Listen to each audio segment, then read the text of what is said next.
Today is the 26th Sunday in Ordinary Time. And today also, some places, they're celebrating the feast of the three archangels, Saints Michael, Gabriel, and Raphael.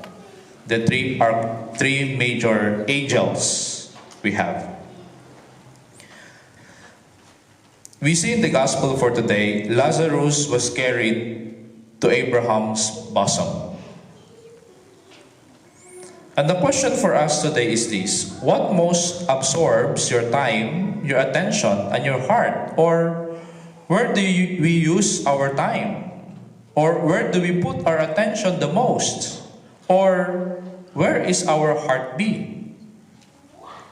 The parable of the rich man and Lazarus in today's gospel reading teaches us to take our life on earth very seriously, for our eternity depends upon how we live our life on earth. The rich man was well off in life, dressed in purple and fine linen, and feasted every day. Presumably, his life was about himself, his comfort, and fine living.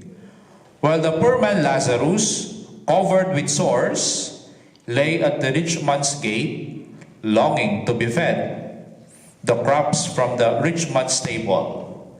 Presumably, he endured his misfortune and pains with a great patience and perseverance. At his death, the rich man was buried in the torments and fires of hell, while Lazarus was carried in the joyous bosom of Father Abraham. And we are not informed, or we are not uninformed about heaven and hell, about eternal happiness with God and eternal damnation with the bad angels. Moses and the prophets, the Lord Jesus Christ, the church have spoken about the loving and just God. Now, let us look in this way. In the parable of the rich man who refused to help the beggar named Lazarus, Jesus paints a dramatic scene of contrasts between riches and poverty, heaven and hell, compassion and indifference, inclusion and exclusion. We also see an abrupt and dramatic reversal of fortune.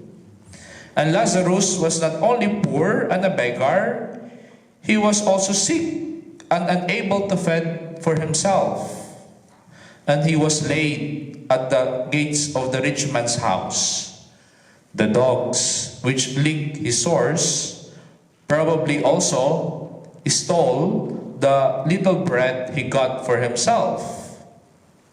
Dogs in the ancient world symbolized contempt or disrespect. Enduring the torment of these savage dogs only added the poor man's miseries and sufferings. Dogs at the time, as I would repeat, is a symbol of disrespect. At that time, not today. The rich man treated the beggar with contempt and indifference, and that is the sin of the rich man. He did nothing wrong, isn't it, to poor Lazarus?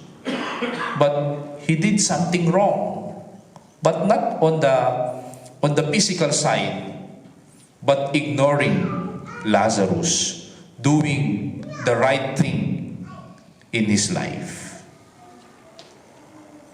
That's why the rich man, until he found his fortunes reversed at the end of his life.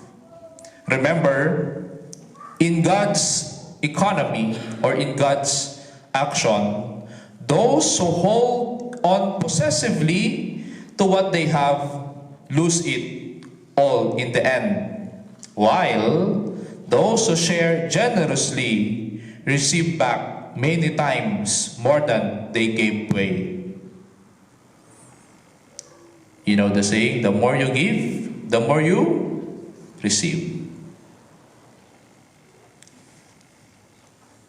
And that is the reverse of the life of the rich man. He possessed everything. He doesn't want to share. That's why even the poor Lazarus, at his gate, he doesn't share. Even the scraps or the crumbs of bread, he doesn't share to Lazarus. That's why at the end of the life of the rich man, he went to eternal damnation. That's why, if you are familiar, we have the sin of commission and the sin of omission. The sin of commission is what we usually see in our eyes, and sometimes we do it. But sometimes we are not aware also that we are doing the sin of omission, not doing the right thing, being silent about the falsity of things in this world, without speaking out the truth about our faith, without witnessing our faith in our life. That is a sin of omission. That's why in the first reading, said that the man who lived in selfish luxury, like the rich man in the parable, will be the first to be banished into exile. That's why today, the Lord is asking us and challenging us and reminding us that let us put our hope in God and trust His merciful help. And that is the message for us today. Putting our hope and trusting the merciful help of God. That's why the name Lazarus, you know the meaning of the word Lazarus? It means, God is my help. It's a beautiful name. And despite a life of misfortune and sufferings, Lazarus did not lose hope in God.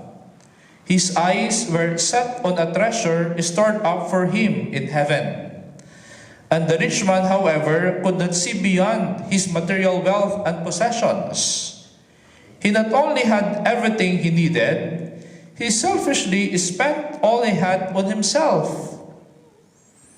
He was too absorbed in what he possessed to notice the needs of those around him. That's why he lost his sight of God and the treasure of heaven, because he was preoccupied with seeking happiness in material things. He served wealth rather than God. In the end, the rich man became a beggar. You know the saying,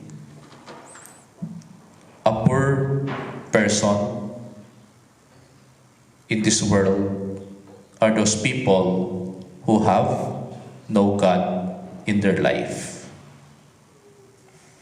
They are rich, they can have everything materially, but they are not satisfied.